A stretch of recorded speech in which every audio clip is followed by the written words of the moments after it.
हरे कृष्ण, राधे राधे। आप सभी का दिन शुभ हो। आज दिनांक है 26 जनवरी और दिन है सोमवार और माघ मास के शुक्ल पक्ष की अष्टमी तिथि है। आज ब्रह्म मुहूर्त सुबह लगभग 5:26 से लेकर 6:19 तक रहेगा। सूर्योदय होगा सुबह 7:12 पर और सूर्यास्त शाम 5:54 पर होगा। आज राहु काल सुबह 8:34 से लेकर 9:56 तक रहेगा। पहले हम आपको सुनाते हैं माघ मास में सुने जाने वाली कहानियाँ, उसके बाद माघ मास महात्म्य और फिर भगवत कथा का भी श्रवण करेंगे। तो आइए पहले सुनते हैं माघ मास की कहानी। एक बार किसी नगर में एक साहूकार था। उसके घर में धन की कोई कमी नहीं थी, लेकिन कोई संतान न होने के कारण वह बड़ा दुखी था। संतान प्राप्ति के लिए वह हर सोमवार को व्रत रखता था और पूरी श्रद्धा के साथ में जो हो उसे भोगना ही पड़ता है। लेकिन पार्वती जी ने साहूकार की भक्ति देखकर उसकी मनोकामना पूर्ण करने की इच्छा व्यक्त की। माता पार्वती के आग्रह पर भगवान शिव ने साहूकार को पुत्र प्राप्ति का वरदान तो दिया, लेकिन उन्होंने बताया कि यह बालक केवल 12 वर्ष तक ही जीवित रहेगा। माता पार्वती और भगवान शिव की इस संवाद को सुनकर साहूकार इसलिए उसे न तो इस बात की खुशी हुई और न ही इस बात का कोई दुख हुआ, बल्कि वह पहले की तरह ही शिव जी की पूजा करता रहा। कुछ समय के बाद साहूकार की पत्नी ने एक पुत्र को जन्म दिया। जब वह बालक 11 वर्ष का हुआ तो उसे पढ़ने के लिए काशी भेज दिया गया। साहूकार के पुत्र के मामा को बुलाकर उसे बहुत सारा धन देते हुए कहा कि तुम इस बालक को काशी विद्या पढ़ने के लिए लेकर जाओ। तुम लोग रास्ते में यज्ञ कराते जाना और ब्राह्मणों को भोजन दक्षिणा देते हुए जाना।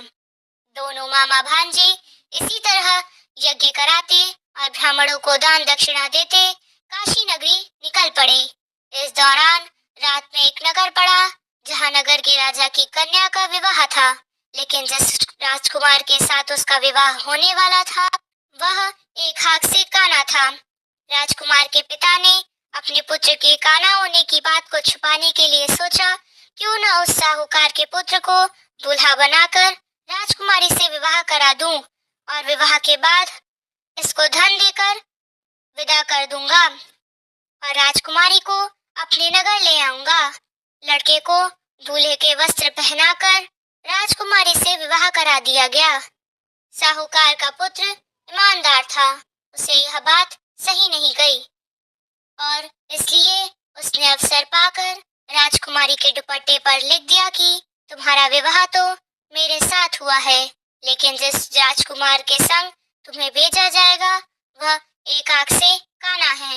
मैं तो काशी विद्या पढ़ने जा रहा हूँ। जब राजकुमारी ने चुन्नी पर लिखी बातें पढ़ी तो उसने अपने माता पिता को यह बात बताई। राजा ने अपनी पुत्री को विदा नहीं किया, फिर बारात वापस चली गई।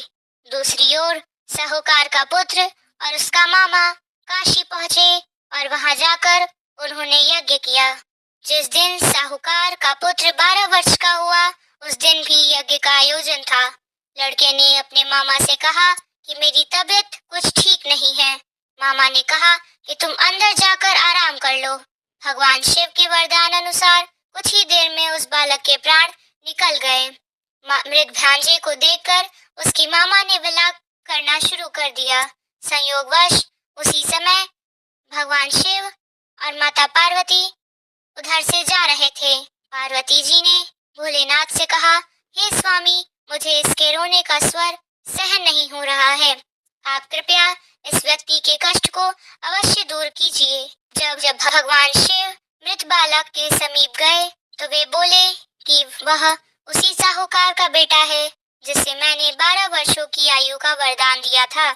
अब आज इसकी आयु पूरी हो चुकी है। लेकिन मातृ भाव से विभोर माता पार्वती जी कहने लगी, हे महादेव, आप इस बालक की और आयु देने की कृपा करें, नहीं तो इसके वियोग में इसके माता पिता भी तड़प तड़प कर मर जाएंगे। माता पार्वती के पुनः आग्रह पर भगवान शिव ने उस लड़के को जीवित होने का वरदान दिया। शिव जी की कृपा से वह लड़का जीवित हो गया। शिक्षित पूरित करके लड़का मामा के साथ अपने नगर की ओर वापस चल पड़ा। दोनों चलते हुए उसी नगर में पहुंचे जहां उसका विवाह हुआ था। उस नगर में भी उन्होंने यज्ञ का आयोजन किया। उस लड़के के ससुर ने उसे पहचान लिया और महल में ले जाकर उसकी खूब आवभगत की और अपनी पुत्री को धूमधाम से विदा कर दिया। इधर साहूकार और उसकी पत्नी भूखे प्यासे रहकर अपने बेटे की प्रतीक्षा कर रहे थे। उन्होंने प्रण कर रखा था कि अगर उन्हें अपने बेटे की मृत्यु का समाचार मिला तो वह भी प्राण त्याग देंगे। परंतु अपने बेटे के जीवित होने का कारण और समाचार पाकर वे बेहद प्रसन्न हुए। शिव ने साहूकार के स्वप्न में आकर कहा, हे श्रेष्ठी, मैंने तेरे सोमवार के व्रत करने और व्रत कथा सुनने से प्रसन्न होकर तेरे पुत्र को लंबी आयु प्रदान की है।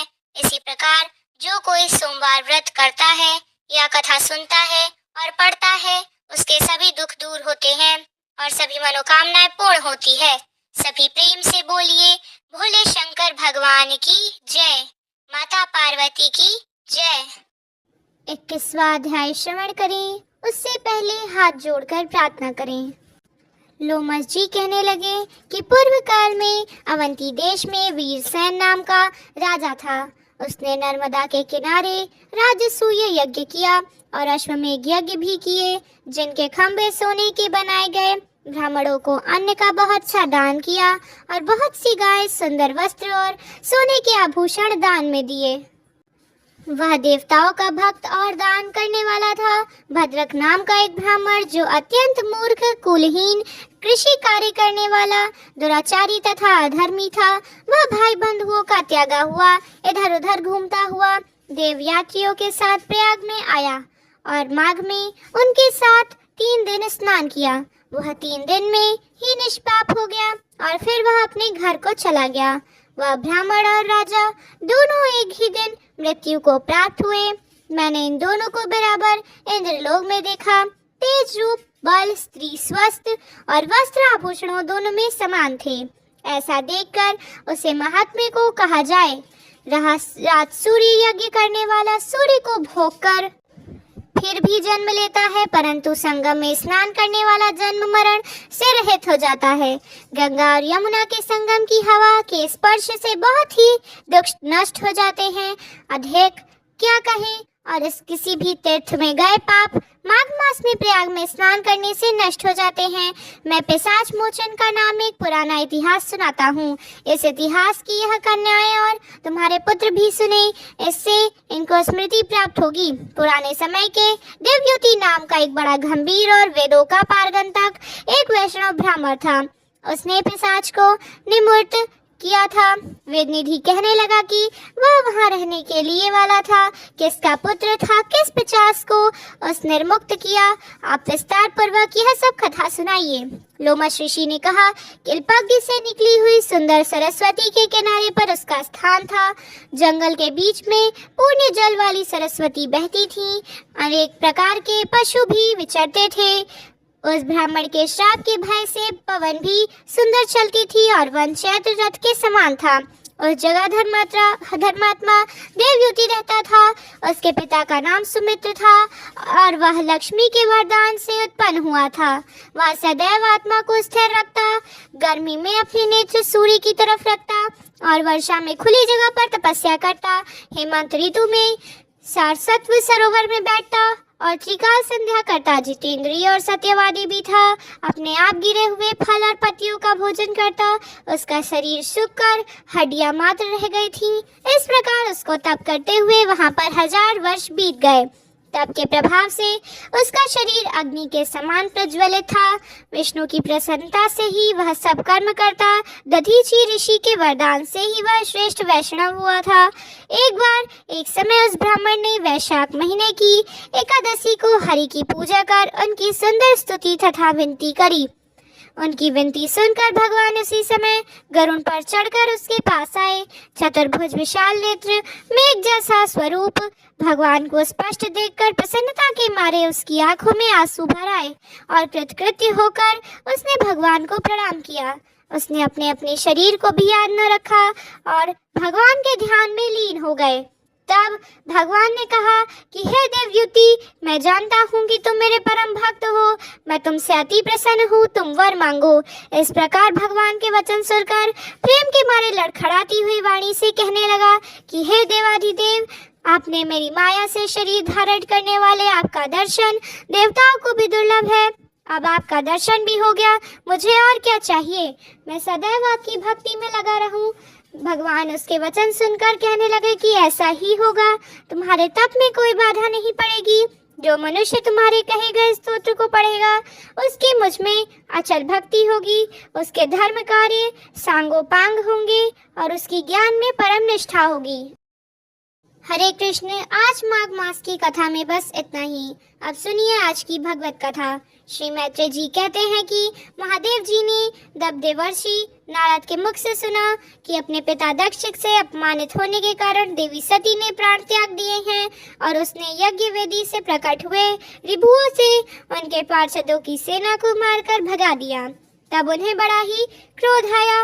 उन्होंने उग्र रूप धारण कर क्रोध के मारे ओठ चबे हुए एक जटा उखाड़ ली जो बिजली और आग की लपट हुई थी और सहसा खड़े होकर बड़े गंभीर अट्टहास के साथ ही उसे पृथ्वी पर पटक दिया। उसे तुरंत ही बड़ा भारी लंबा चौड़ा पुरुष उत्पन्न हुआ। उसका शरीर इतना विशाल था कि वह स्वर्ग को स्पर्श कर रहा था।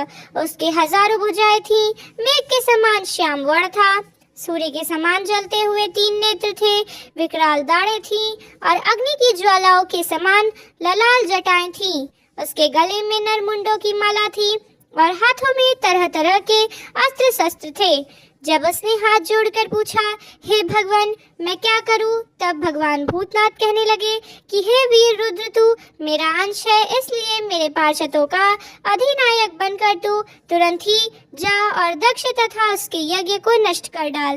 प्यारे विदुर, जब देवाधिदेव भगवान शंकर के क्रोध में भरकर ऐसी आज्ञा दी, तब वीरभद्र उनकी परिक्रमा करने चालू को तैयार हो गए। उस समय उन्हें ऐसा मालूम होने लगा कि मेरे वेग का सामना करने वाले इस संसार में कोई नहीं है और मैं बड़े बड़े से वीर को भी वेग सहन कर सकता हूँ। वे भयंकर सिंहनाद करते हुए एक अति विकराल त्रिशूल हाथ में लेकर दक्ष के यज्ञ मंडप की ओर दौड़ पड़े और उनका त्रिशूल संसार संहारक मृत्यु का भी संहार करने में समर्थ था। भगवान रुद्र के और भी बहुत से सेवक गर्जना करते हुए उनके पीछे पीछे हो लिए। उस समय वीरभद्र के पैरों के नुपुर आदि आभूषण झन झन झन बजते रहते। इधर यज्ञशाला में बैठे हुए वे तत्वज्ञ यजमान सदस्य तथा अन्य ब्राह्मण तथा ब्राह्मणियों ने जब उत्तर दिशा की ओर धूल उड़ती देखी, तब वे सोचने लगे कि अरे, यह अंधेरा सा कैसा होता जा रहा है, यह धूल कहाँ से छा गई। इस समय ना तो आंधी ही चल रही है और ना ही कहीं लुटेरे सुने जा रहे हैं, क्योंकि अपराधियों को कठोर दंड देने वाले राजा प्राचीन वर ही अभी जीवित हैं। अभी गौवों के आने का समय भी नहीं हुआ, फिर यह धूल बला कहाँ से आ रही है? क्या इसी समय संसार का प्रलय तो नहीं होने वाला? तब दक्ष पत्नी प्रसूति एवं अन्य स्त्रियों से व्याकुल होकर कहा, प्रजापति दक्ष ने अपनी सारी कन्याओं के सामने बेचारी निरपराधा सती का तिरस्कार किया था।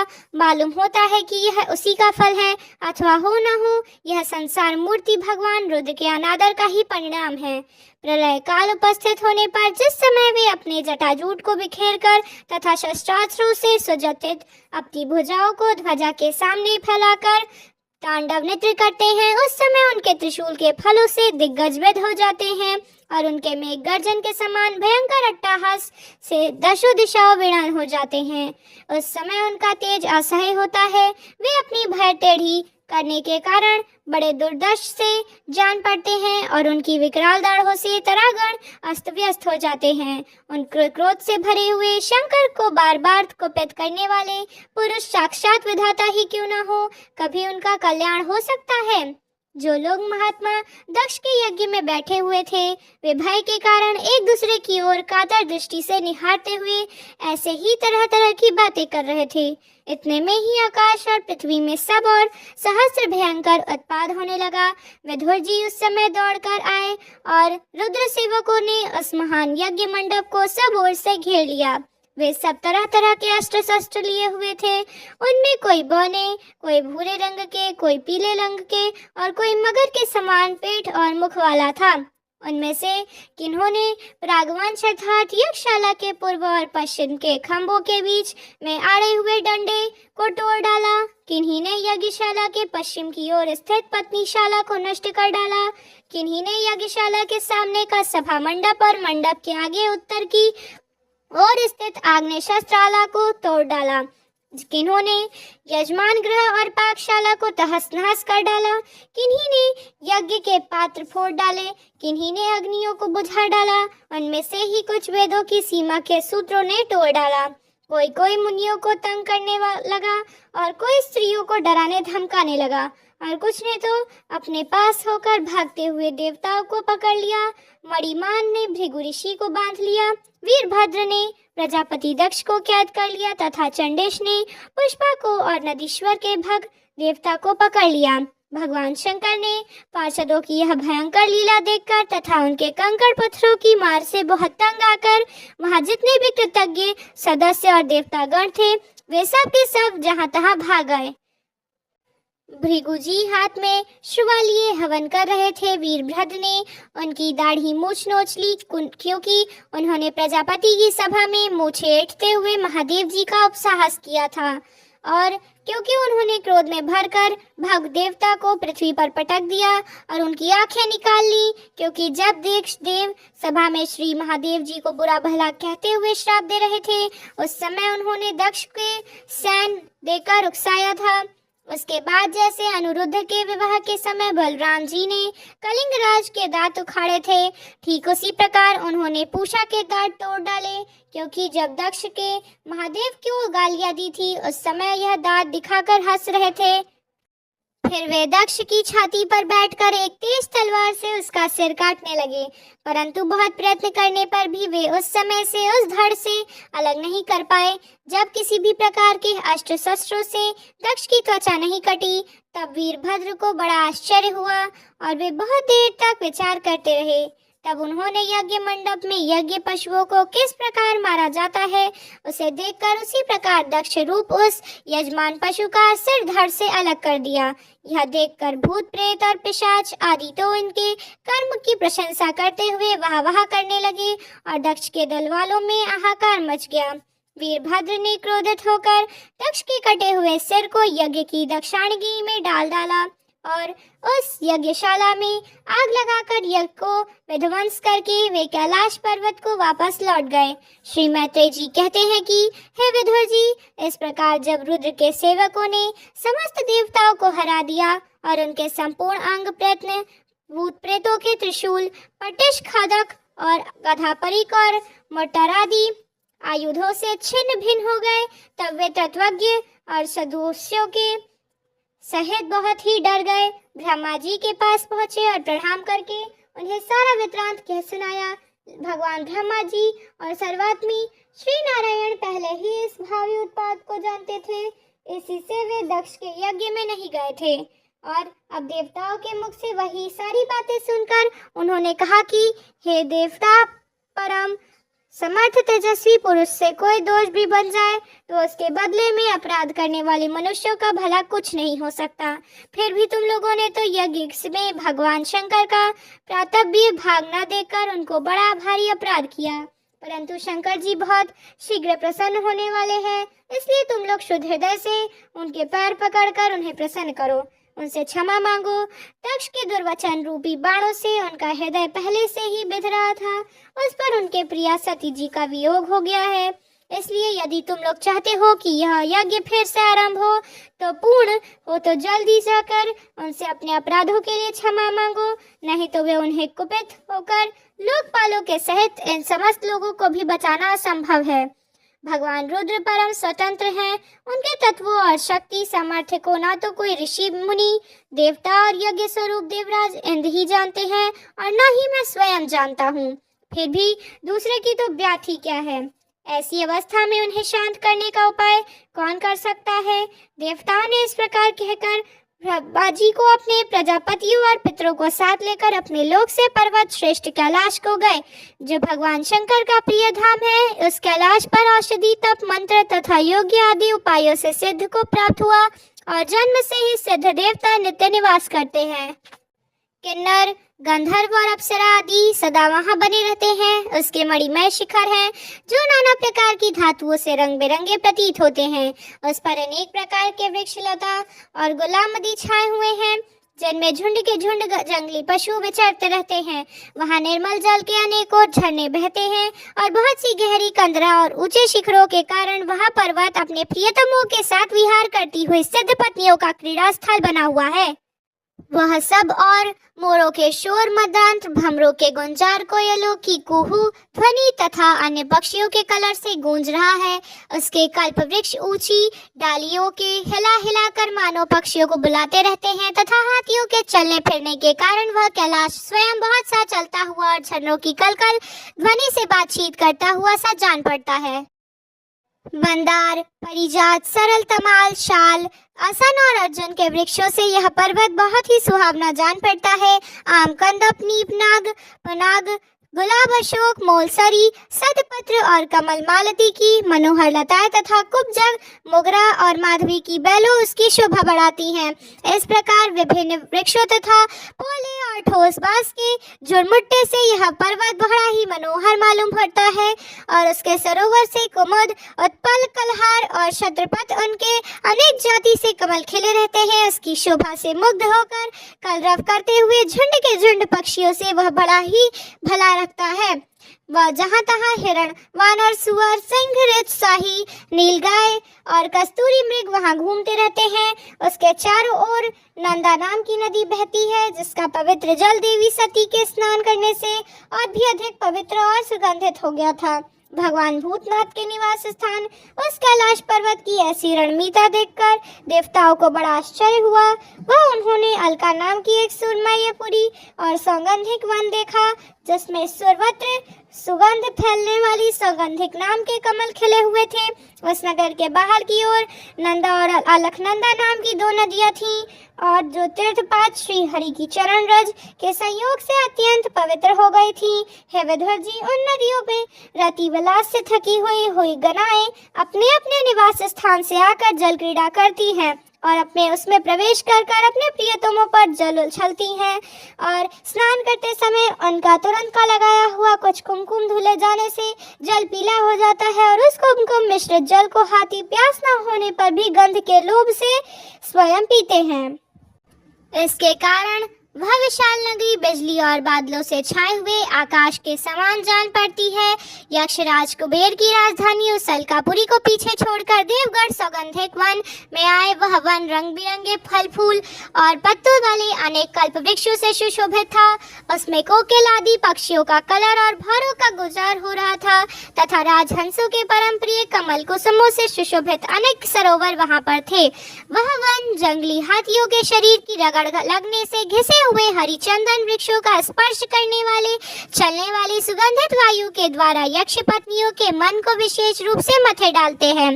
बावलियों की सीढ़ी पर वैदूर्य मणि की बनी हुई थी और उनमें से बहुत से कमल खिले रहते थे। वहां अनेकों किम पुरुष जी बहलाने के लिए आए हुए थे।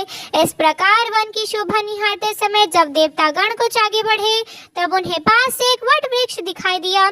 उन वृक्ष को 100 योजन ऊंचा था तथा उसकी शाखाएं 75 योजन तक फैली हुई थी। उसके चारों ओर सर्वदा विचल छाया बनी रहती। उस महायोगमय और मुमुक्षु के आश्रय भूत वृक्ष के नीचे देवताओं ने भगवान शंकर को विराजमान देखा। वे साक्षात क्रोधहीन काल के जान पड़ते हैं।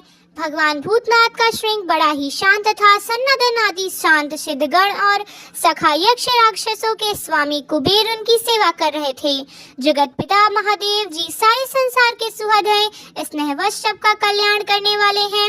वे लोक हित के लिए उपासना, चित्त की एकाग्रता और समाधि आदि साधनों का आचरण करते रहते हैं। संध्याकालीन में घी सीकांत वाले शरीर पर वे तपस्वियों के अभीष्ट चिन्ह भस्म दंड जटा और मृग चर्म तथा मस्तक पर चंद्रकला धारण किए हुए हैं। उनकी बायां चरण दाई जांघ पर रखा हुआ है और वे बायां हाथ घुटने पर रखे कलाई में रुद्राक्ष की माला डाले तर्क मुद्रा से विराजमान थे। वे योग्य पट अर्थात काठ से बनी हुई टेकनी का सहारा लेने के लिए एकाग्र चित्त से ब्रह्मानंद का अनुभव कर रहे थे। लोकपालों के सहित समस्त मुनियों ने मननशीलों में सर्वश्रेष्ठ भगवान शंकर को हाथ जोड़कर प्रणाम किया।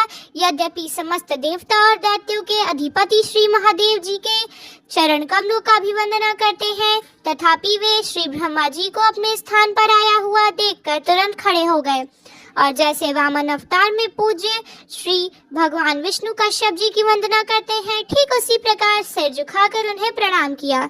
इसी प्रकार शंकर जी के चारों ओर जो महर्षियों सहित अन्य सिद्धगण बैठे थे, उन्होंने भी ब्रह्मा जी को प्रणाम किया। सबके नमस्कार कर चुकने पर ब्रह्मा जी ने चंद्रमौली भगवान से अब्जक तो प्रणाम की मुद्रा में ही खड़े थे। हे भगवान, आप मकड़ी के समान ही अपने स्वरूप भूत शिव शक्ति के रूप में क्रीड़ा करते हुए अपनी ही लीला से संसार की रचना पालन और संहार करते रहते हैं। आपने ही धर्म और अर्थ की प्राप्ति कराने वाले वेद की रक्षा के लिए दक्ष को निमित्त बनाकर यज्ञ को प्रकट किया। आप ही की बंधी हुई वे वर्णाश्रम की मर्यादाएं थी जिनका नियमनिष्ठ ब्राह्मण श्रद्धा पूर्वक पालन करते हैं। हे मंगलमय महेश्वर, आप शुभ कर्म करने वालों को स्वर्गलोक अथवा मोक्ष प्रदान करते हैं तथा पाप कर्म करने वालों को घोर नरकों में भी डाल देते हैं। फिर भी किसी किसी व्यक्ति के लिए इन कर्मों का फल उल्टा कैसे हो जाता है? जो महानुभाव आपके चरणों में अपने आप को समर्पित कर देते हैं, जो समस्त प्राणियों में आपकी ही झांकी करते हैं और जो समस्त जीवों का अभेद दृष्टि से आत्मा में ही देखते हैं, उन पशुओं के समान वे प्रायः क्रोध के अधीन नहीं होते। जो लोग भेद बुद्धि के कारण कर्मों से ही आसक्त हैं, जिनकी नीयत अच्छी नहीं है, दूसरों की उन्नति देखकर जिनका चित्त रात दिन कूड़ा रहता है और जो मर्म भेदी अज्ञानी अपने दुर्वचनों से दूसरों का चित्त दुखाया करते हैं, आज जैसे महापुरुषों के लिए उन्हें भी मारना उचित नहीं है, क्योंकि वे बेचारे तो विधाता के ही मारे हुए हैं। हे देवाधिदेव भगवान, कमलनाथ की प्रबल माया से मोहित हो जाने के कारण यदि किसी पुरुष की कभी किसी भी स्थान में भेद बुद्धि होती है, तो भी पुरुष अपने दुख पर कातर स्वभाव के कारण उस पर कृपा ही करते रहते हैं। देववश जो कुछ हो जाता है वे उसे रोकने का प्रयत्न भी करते हैं। परम पुरुष भगवान की दुष्ट माया ने अपनी बुद्धि का स्पर्श भी नहीं किया, अतः जिनका चित्त उसके वशीभूत होकर कर्म मार्ग में आसक्त हो रहा है, उनके द्वारा यदि अपराध बन जाए तो भी उनकी कृपा ही करनी चाहिए। आप ही संपूर्ण यज्ञों को पूर्ण करने वाले हैं। यज्ञ भाग पाने का आपको पूरा अधिकार है, इसी से आपके द्वारा यह विध्वंस हुआ। आप इस अपूर्ण यज्ञ का पुनरुद्धार करने की कृपा करें। भृगु जी ने दाढ़ी मूंछ आ गई और पुषा के पहले के समान दांत निकल गए। हे रुद्रदेव, अस्त्र और शस्त्र पत्थरों की बौछार से जिन देवता और ऋतज्ञों के अंग प्रत्यंग घायल हो गए थे, आपकी कृपा से वे फिर से ठीक हो जाए। यज्ञ संपूर्ण होने पर जो कुछ भी शेष रहे वह सब आपका भाग होगा। हे यज्ञ विध्वंस, आज तक यह यज्ञ आपके ही भाग्य से पूर्ण हो। श्री मैत्रेय जी कहते हैं कि हे महाबाहु विदुर जी, ब्रह्मा जी के इस प्रार्थना करने पर भगवान शंकर ने प्रसन्नता पूर्वक हंसते हुए कहा, सुनिए प्रजापति, भगवान की माया से मोहित हुए दक्ष जैसे ना समझो कि अपराध की ना तो मैं चर्चा करता हूँ और न ही याद की, और मैं केवल सावधान के लिए थोड़ा सा दंड दिया था, इसलिए उनके बकरे का सिर लगा दिया था और पूषा पिसा हुआ अन्न खाने लगा और वे उसे यजमान के दांतों से भक्षण करें तथा अन्य सब देवताओं के अंग प्रत्यंग भी स्वस्थ हो जाएं, क्योंकि उन्होंने यज्ञ के बचे हुए पदार्थों का मेरा भाग निश्चित किया हुआ है। अर्धवायु आदि यज्ञों में जिनकी बुझाई टूट गई वे अश्विनी कुमार की बुझाओं से, और जिनके हाथ नष्ट हो गए वे पूषा के हाथों से काम करें तथा भृगु जी के बकरी सी दाढ़ी मूंछ हो जाए। श्री मैत्रेय जी कहते हैं कि वत्स विदुर, जब भगवान शंकर के वचन सुनकर सब लोग प्रसन्न मन से धन धन्य कहने लगते और सभी देवता ऋषियों ने महादेव दक्ष की यज्ञशाला में पधारने की प्रार्थना की, तब वे उन्हें तथा ब्रह्मा जी को साथ लेकर वहां गए। सिर जुड़ जाने पर रुद्रदेव की दृष्टि पड़ते ही दक्ष तत्काल सोकर जागने के समान जी उठे और उनके सामने भगवान शिव को देखा।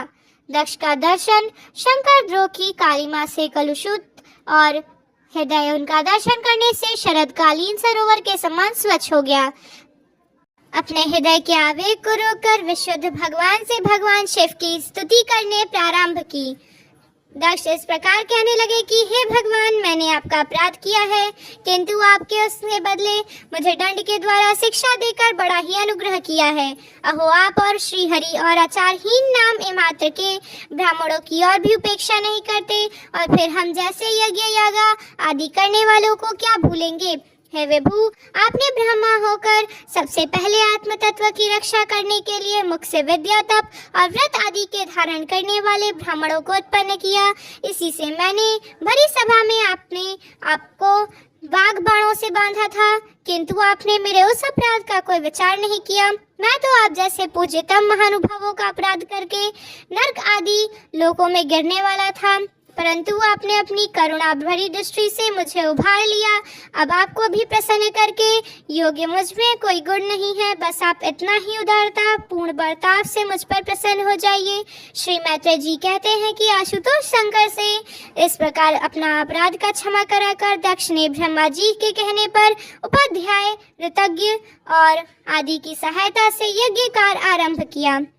ब्राह्मणों ने यज्ञ संपन्न करने के उद्देश्य से रुद्रगण संबंधी भूत पिशाचों से संसर्ग जनित दोष शांति के लिए पूर्णदास नामक चरु का हवन किया। हे विधुर जी, उस हवि को हाथ में लेकर खड़े हुए अर्धवायु के साथ यजमान दक्ष ने जैसे ही विशुद्ध चित्त से हरि का ध्यान किया, त्यों ही सहसा भगवान प्रकट हो गए। बृहत और अंथर नाम के साम स्त्रोत जिनके पंख है, उन गरुण जी के द्वारा समीप लाए हुए भगवान के दसों दिशाओं को प्रकाशित करती हुई अपनी अंग कांत से सभी देवताओं का तेज हर लिया। उनके सामने सभी बाकी कांत फीकी पड़ गई और उनका श्याम वर्ण था, कमर में स्वर्ण की करधनी तथा पीताम्बर सुशोभित था। मुख कमल भरों के समान नीली अलकावली और कांतिमय कुंडलों से शोभायमान था। उनके स्वर्णमय आभूषणों से विभूषित 8 भुजाएं थीं, जो भक्तों की रक्षा के लिए सदा उद्यत रहती थीं। 8 भुजाओं में शंख, पद्य, चक्र, बाण, धनुष, गदा, खड़ग और ढाल लिए हुए थे तथा उन सब आयुधों के कारण वे फूले हुए कनेर के वृत्त के समान जान पड़ते हैं। वे अपने उदार हास और लीलामय कटाक्ष से सारे संसार को आनंद मग्न करते रहते हैं। पार्षद गण दोनों को राजहंस के सामने सफेद पंखों और चवल ढुला रहे हैं। भगवान पधारे हैं, यह देखकर देवराज इंद्र, ब्रह्मा और महादेव, देवेश्वरों सहित देवता, गंधर्व और ऋषि आदि ने सहसा खड़े होकर उन्हें प्रणाम किया।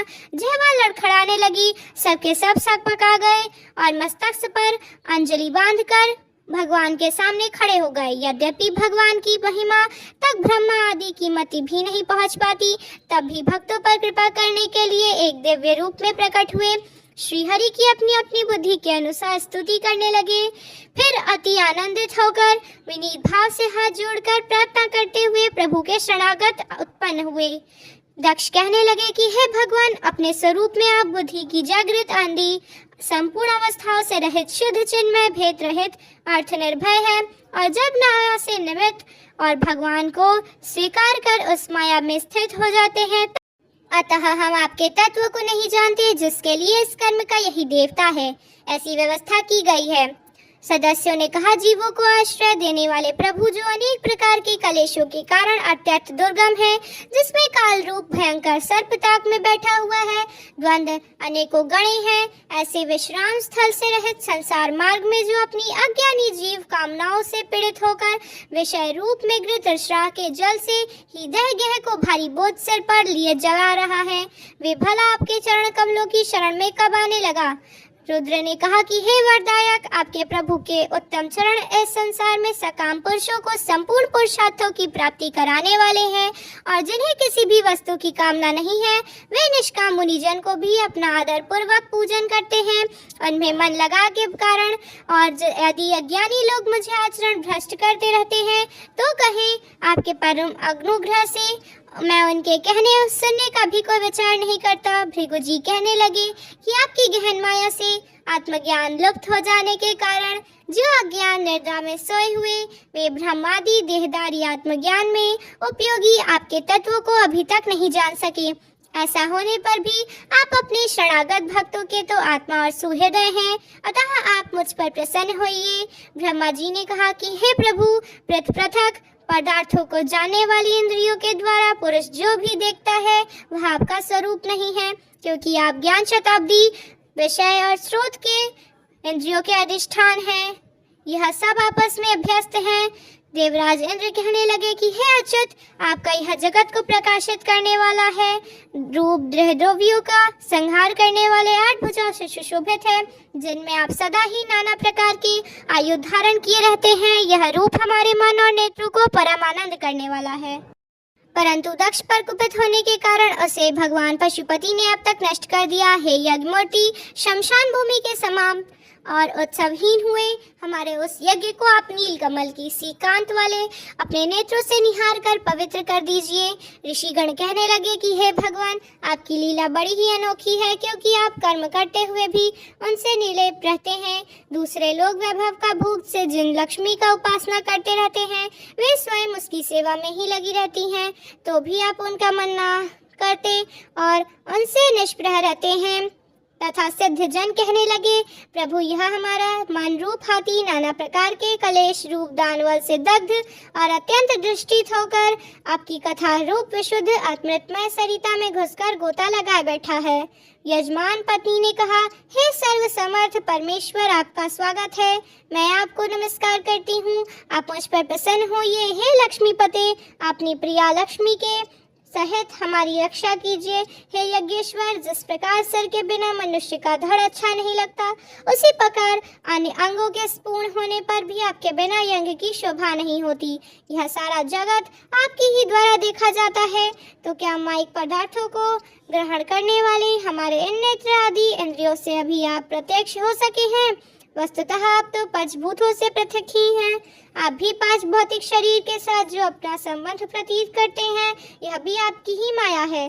तथा भी भक्त वत्सल जो लोग आप में स्वामी भाव रखकर अनन्य भक्ति से आपकी सेवा करते हैं, उन पर भी आप कृपा करिए। जीवों के अदृष्ट वश जिनमें सत्वादी गुणों से बड़ी विविधता आ जाती है, उस अपनी माया के द्वारा जगत की उत्पत्ति, स्थिति और प्रलय के लिए ब्रह्मा आदि विविध रूप धारण करके आप भेद बुद्धि पैदा कर देते हैं, और किंतु अपनी स्वरूप स्थिति से आप उस भेद जान और उसके कारण सत्वादी गुणों से सर्वथा दूर हैं। ऐसे आपको हमारा नमस्कार है। ब्रह्म स्वरूप वेद ने कहा कि हमारे ही धर्म आदि की उत्पत्ति के लिए शुद्ध सत्वों को स्वीकार करते हैं। साथ ही आप निर्गुण भी हैं, अतः आपका तत्व न मैं जानता हूँ और न ही ब्रह्मा आदि और कोई ही जानता है। हमको आपको बहुत बड़ा नमस्कार। तब अग्निदेव भी इस प्रकार कहने लगे कि हे भगवान, आप ही की तेज से प्रज्वलित होकर मैं श्रेष्ठ यज्ञों में देवताओं के पास घृत मिश्रित हवि पहुँचता हूँ, और आप साक्षात यज्ञ पुरुष और यज्ञ की रक्षा करने वाले हैं। अग्निहोत्र, दश, पौर्णमास, चातुर्मास और परशुसम, यह 5 प्रकार के यज्ञ आपके ही स्वरूप हैं। तथा श्रवस्तु, श्रुष्टस्त, यजे, यह यजामहे और वषट, इन 5 प्रकार के यजुर मंत्रों से आप ही की पूजन होती है। मैं आपको प्रणाम करता हूँ। देवतागण कहने लगे कि हे देव, आप आदि पुरुष हैं। पूर्व कल्प का अंत होने पर अपने कार्य इस रूप में प्रपंच को उधार लीन में कर लेते हैं। अपने ही प्रलय कालीन जल के भीतर शेषनाग की उत्तम शया पर शयन किया करते हैं। आपके आध्यात्मिक स्वरूप का जनों का आदिवासी सिद्धगण भी अपने हृदय में चिंतन किया करते हैं। अहो, वही आज आप हमारे नेत्रों के विषय होकर अपने भक्तों की रक्षा कर रहे हैं। गंधर्वों ने कहा कि हे देव, मरीचि आदि ऋषि और यह ब्रह्मा, इंद्र तथा रुद्रा आदि देवतागण आपके अंश के भी अंश है। हे महात्मा, यह संपूर्ण विश्व आपके खेल की ही सामग्री है। हे नाथ, ऐसे आपको हम सर्वदा प्रणाम करते हैं। विद्याधरों ने कहा, हे प्रभु, परम पुरुषार्थ की प्राप्ति के साधन के रूप में इस मानव देह को पाकर भी जीव आपकी माया से मोहित होकर इनमें मैं मेरेपन का अभिमान कर लेता हूँ। फिर वह दुर्बुद्धि अपने आत्मियों से तिरस्कृत होने पर भी असत विषयों को ही लालसा करता है। किंतु ऐसी व्यवस्था में भी जाकर कथामृत का सेवन करता है। आप ही हवि हैं, आप ही अग्नि हैं, स्वयं आप ही मंत्र हैं, आप ही समिधा कुशा और यज्ञ का पात्र हैं। पूर्व काल में ही आप ही अति विशाल वराह रूप धारण कर रसताल में डूबी हुई पृथ्वी को लीला से अपनी दाढ़ों पर उठाकर इस प्रकार निकाल लाए थे जैसे कोई गजराज कमलिनी को उठा लाया है। इस प्रकार उस समय आप धीरे धीरे गरज रहे थे और योगी गण आपका यह अलौकिक पुरुषार्थ देखकर आपकी स्तुति करते जा रहे थे। हे यज्ञेश्वर, जब लोग आपके नाम का कीर्तन करते हैं तब यज्ञ के सारे विघ्न नष्ट हो जाते हैं।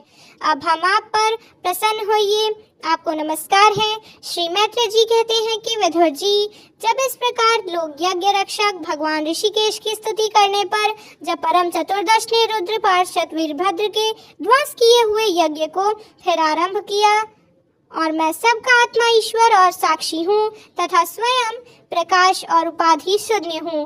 हे प्रियवर, अपने त्रिगुणात्मिकता और माया को स्वीकार करके मैं ही जगत की रचना, पालन और संहार करता हूँ और मैंने ही उन कर्मों के अनुरूप ब्रह्मा, विष्णु और शंकर यह नाम रूप धारण किया है। ऐसा जो भेद रहित विशुद्ध पर ब्रह्म स्वरूप मैं हूँ, उसी में मैं अज्ञानी पुरुष ब्रह्मा, रुद्र तथा अन्य समस्त जीवों को विभिन्न रूप से देखता हूँ। जिस प्रकार मनुष्य अपने सिर और हाथ आदि अंगों में मुझसे भिन्न है, हे ब्राह्मण, हम ब्रह्मा, विष्णु और महेश्वर तीन स्वरूपता एक ही हैं। हम ही संपूर्ण जीव रूप हैं। अतः जो हम में भी कुछ भेद नहीं देखती है वह शांति प्रतीत होती है। फिर एकाग्रचित होकर भगवान शंकर का यज्ञ स्वरूप उनके भाग्य से यचन किया था तथा समाप्ति में किए जाने वाले उद्वासन नामक कर्म से अन्य सोमपाई और दूसरे देवताओं का यजन कर कर यज्ञ का उपसंहार किया और अंत में कृतज्ञों के सहित अव्रत स्नान किया। फिर जिन्हें अपने पुरुषार्थों से सब प्रकार की सिद्धियां प्राप्त थी और दक्ष प्रजापति को तुम्हारी सदा धर्म में बुद्धि रहे ऐसा आशीर्वाद देकर सब देवता लोग को चल गए। और हे विदुर जी, सुना है कि दक्ष सती जी के इस प्रकार अपना पूर्व शरीर त्याग कर हिमालय की पत्नी मैना के गर्भ से जन्म ली थी और जिस प्रकार प्रलय काल में लीन हुई शक्ति सृष्टि के आरंभ में फिर ईश्वर का आश्रय ही लेती हैं, ठीक उसी प्रकार अनन्य परायणा श्री अंबिका जी ने उस जन्म में भी अपने एकमात्र आश्रय और प्रियतम भगवान शंकर को ही वरण किया। विदुर जी, दक्ष यज्ञ का विध्वंस करने वाले भगवान शिव का यह चरित्र मैंने बृहस्पति जी के शिष्य परम भागवत अध्यक्ष जी के मुख से सुना था। जो पुरुष भक्ति भाव से इसका नित्य प्रतिश्रवण और कीर्तन करता है वह अपने सभी पाप राशि का नाश कर देता है। हे गुरु नंदन, श्री महादेव जी का यह पावन चरित्र यश और आयु को बढ़ाने वाला तथा पाप पुंज को नष्ट करने वाला है। हरे कृष्ण। आज की भागवत कथा में बस इतना ही। इसके आगे का वृतांत आप सभी कल सुनिएगा। अगर आपको यह वीडियो पसंद आई हो तो वीडियो को लाइक और चैनल को सब्सक्राइब कीजिएगा, जिससे आपको यूनिक वर्ल्ड ऑफ गॉड की सारी वीडियोस मिलती रहेंगी और 22वें अध्याय के लिए चैनल से जुड़े रहिएगा।